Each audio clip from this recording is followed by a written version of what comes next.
Sawadee Cup and welcome to another episode here for the Funky Pod and Mindful Media and Communication. As you can see again from the title, because of course you're listening or you're checking the title before listening in, of course, we're talking about media, communication and relationships. Might be a bit complicated, might be easier than we think. We'll figure it out. If you think you're hearing some background noise, that is true. That's one part of my complicated relationship. That's my cat, Snooze, just scratching the sofa while I'm recording. Snooze, you know you're not supposed to do you're chasing something under the sofa. That is fine. Okay, complicated relationship right here. Let's jump into the relationship between media, communication, and our personal relationships, right? And the relationship of like media and us is obviously, like I said, complicated, right? It's like, just imagine like Romeo and Juliet. Like imagine Romeo like sliding into like Juliet's DMs with like Shakespearean pickup lines. Did my heart love till now? That would be. Maybe we should do that. Swipe left ear I saw there. I'm just winging this right now, and I don't remember that much more, to be honest, but maybe it would be something. We'll talk about this later. So anyways, we're talking about relationships and media, of course. Yeah, so we're heading down that path. And I mentioned like Romeo and Juliet for a reason in the beginning, because if you're taking like a bit of a historical approach perspective, and just follow me down the road memory lane, like a quick flashback to when a poke was like something innocent. Like, hey, he poked. You remember at the beginning of Facebook, poked you. Like, oh, let me poke you back. It was like something innocent, and you were writing like ILU on a pager back then. You remember pagers? There was like the crazy confession of, oh my God, he, she, they love me so much. Or remember that rush you felt when you had decode those pager messages, and you had like the page and like where or like that high when then actually your crush actually pokes you right back on Facebook. Wasn't it awesome? Yeah, good old times, right? And just to. Because I had so much fun with the Romeo and Juliet example. Just imagine if, who are we picking? Cleopatra. Just imagine if Cleopatra ghosted Caesar on Facebook, like after their boat trip down the Nile. Or if Napoleon kept checking if Josephine read his love notes on Messenger, for example, right? Just imagine Napoleon like growing anxious with every passing second, and she still didn't read it. Like, what the hell? The history's greatest romances. Yeah, with this modern tech twist, could be hilarious, could be really funny. And this leads me to actually something reasonable to say now, hopefully, which is there's a theory behind all that. Because you know the podcast, I always try to throw in some media theories when we talk about any topic. What's up, Snooze? Do you want to explain our difficult relationship? Or are you just walking away from me right now? Yeah, you want to be on the podcast? Come say something. That's okay. Yeah, what do you want the people to know? That I feed you all the time, that you get just the best wet food, that we go out and walk all the time together. What do you want the people to know? How much you love me? Awesome. So Snooze loves me quite a lot. That's why she's not quiet right now, right, Snooze? Okay, so where were we? We were at the social presence theory. That's the theory that explains this. So the social presence theory explains the degree to which a medium, Facebook, for example, in this example, allows users to experience others as being like psychologically present.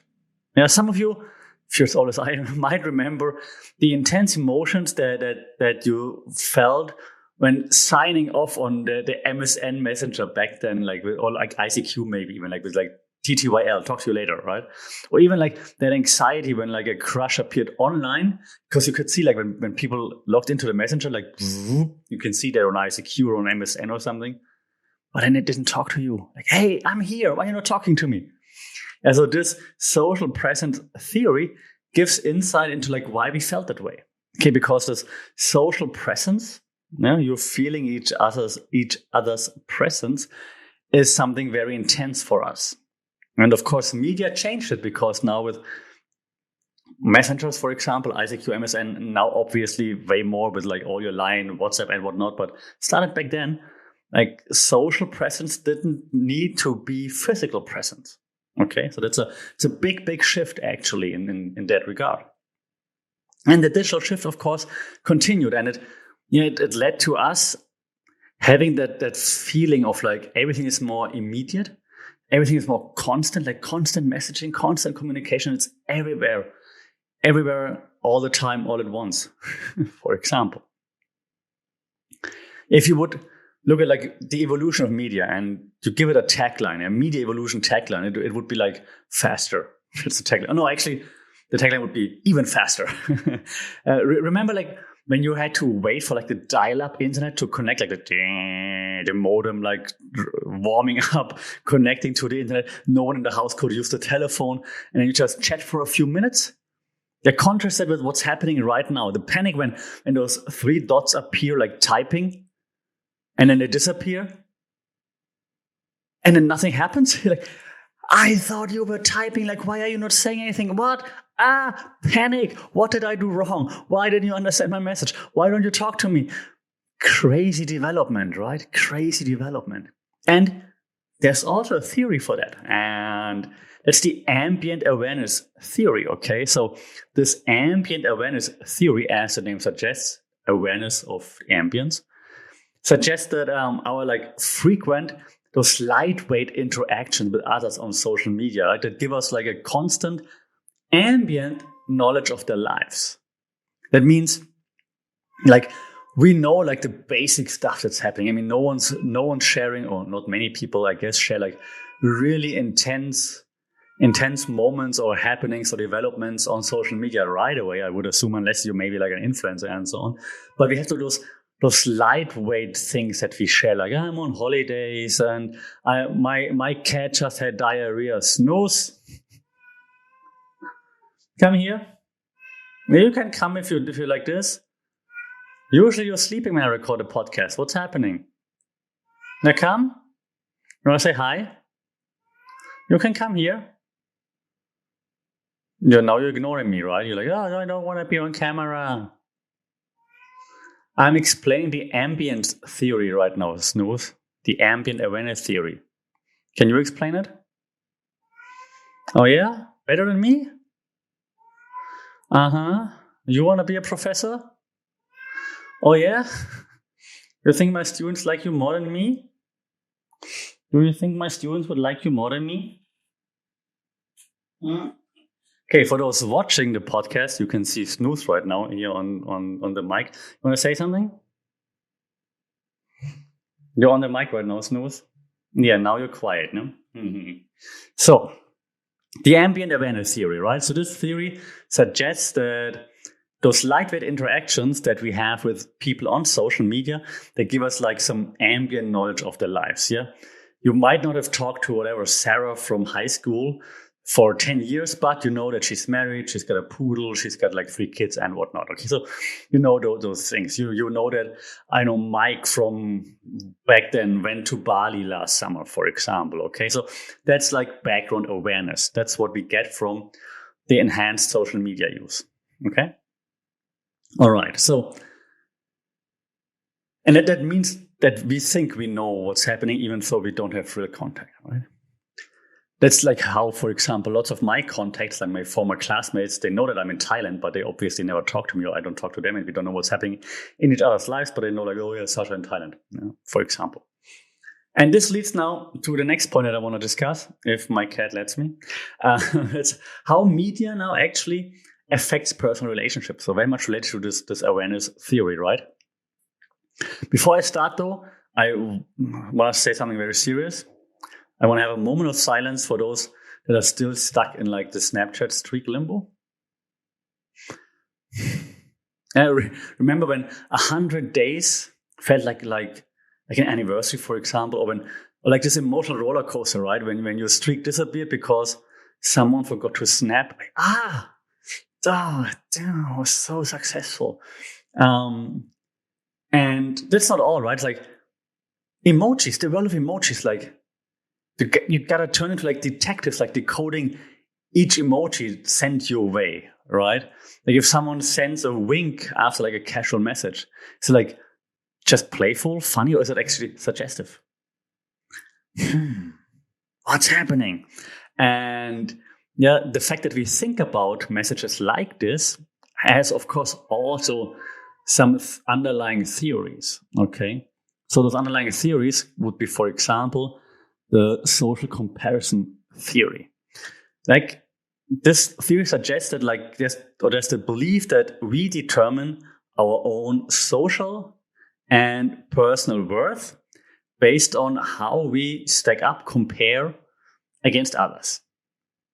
And so if you scroll through Instagram, for example, and then you see those photos of like couple trips to Paris, candlelight dinners, or like movie nights with like their partners, and then you're like, it's a Friday night, you're on the sofa with your cat, just like me, and you're like, not so glamorous. Like, what the hell am I doing wrong, right? So there's this social comparison theory that affects all of us when we're seeing what are others doing, right? And that, of course, influences the way our relationship with ourselves, but also with others, is being evaluated. Yeah, we have another one. Let me add this one too, because I think it fits. The media richness theory actually also fits. Like it's a framework that suggests that communication channels that differ in their capacity to reproduce information accurately. Okay. So if you have, for example, like a text argument, and then the text argument spirals because okay was like read as okay and not like okay. Yeah, that's because text doesn't convey tone, facial expressions, body language, and so on, right? So text can be misunderstood, misconstrued, and then maybe it spirals into something that it doesn't need to be. And like if you talk face to face, the media richness, like you see everything. You have the tone, you have the body language, you have everything. In text, there's no media richness, and so there's nothing. So that's why, of course, even like a FaceTime talk would be better to resolve those things than a text message. Having this said, I'm a hardcore introvert. I hate FaceTime calls. But for communication purposes, it would make it much easier, of course. Okay. So that's something that, of course, influences the way our relationships work. That's why you might fight with your boyfriend, girlfriend, and so on, your partner a lot, just because you miscommunicate, maybe.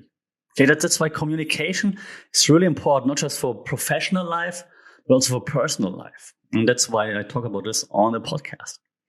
Having that said, of course, professional relationships also struggle, are influenced by media, right? In this media-saturated world, of course. Like email dramas, for example. Like if office email threads were like reality TV, like soap operas are huge here in Thailand still, for example, right?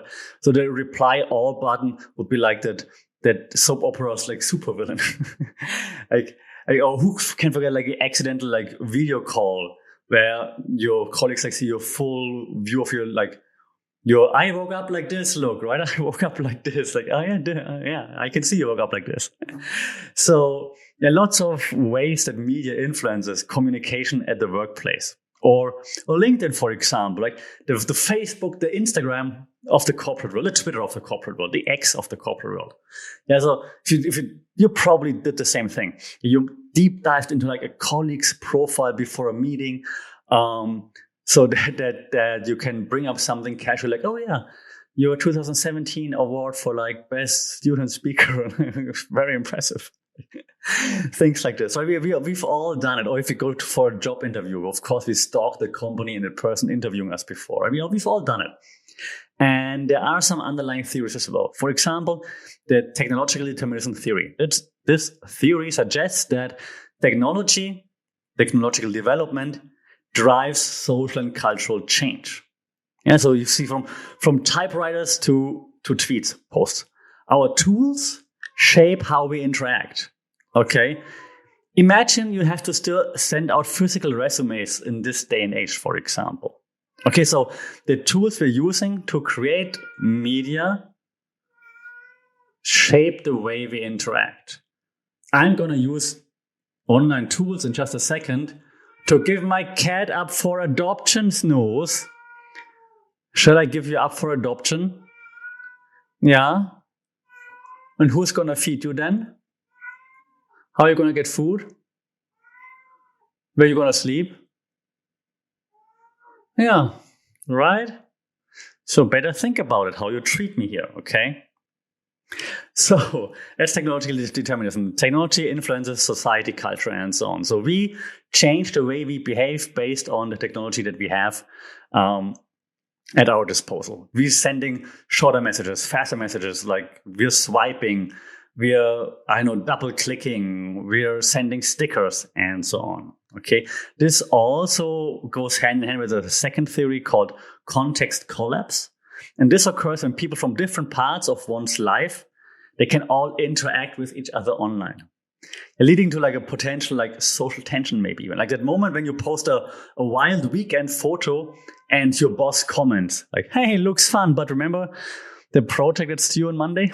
Yeah, two worlds colliding, and can be fun.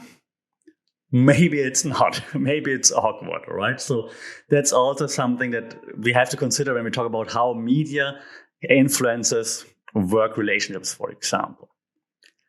Obviously, with all that said, there are lots of challenges when it comes to it, but also lots of rewards when it comes to media and its influence on relationships, right? And today we express love with like heart emojis, frustration with like face palm emojis, and maybe even flirt with like a wink or whatever. Or like caps lock comes into play, and then you wonder, are they really excited, or are they really mad, or what did I do wrong, and why are they yelling? My mom is yelling all the time, for example, right? So challenges and rewards. And here we have another two theories I want to quickly mention before I wrap things up and then throw my cat out onto the street. One is the use and gratification theory. And we talked about this many times on this podcast already. So the use and gratification is like a perspective that looks at the ways consumers use media to satisfy various needs. Like, is our Netflix binge a search for love, companionship, or just boredom busting, right? So why are we doing it? What's the use and gratification here? Okay. And then the last one is the filter bubble. Talked about this also before. Like the filter bubble, as you know, describes like how personalization on the internet can limit exposure to diverse viewpoints, right? Because you're stuck in your filter bubble. You just get to see what you interact with. Of course, you interact with stuff that you agree with more, so you get more of the same stuff. Like if you got ads for those shoes you thought of buying last week, like then you see them more often, right? It's both creepy and cool at the same time. Same time. So the internet echoes back our desires. Again, can be fun, can be weird. So to wrap this whole thing up, right? Brain teaser. If a tree falls in a forest and no one's around to snap, IG, tweet, TikTok it, does it make a sound? I'm sorry. So amidst our like super pixelated world of hearts, shares, retweet posts, it's time for like some introspection, I think. Like in a world so connected, are we really connecting is the question. And with this pretty deep thought at the end, actually, I'm gonna leave you here. I'm gonna wanna rhyme. Would like to hear your opinion on this, of course. So shout out in the comments, on social media, email funkitpod@gmail.com, add funkitpod everywhere on social media, or leave just a review or answer the Spotify question down below. We're really, really curious about your thoughts on this. Am I too old? Does Gen Z think differently, for example? Let me know. I will now kill my cat, take one of her 9 lives from her, or just cuddle her. And we'll talk soon. Until then, stay safe, take care, subscribe, like, share, all those things. We talk soon. Sawadee Kap.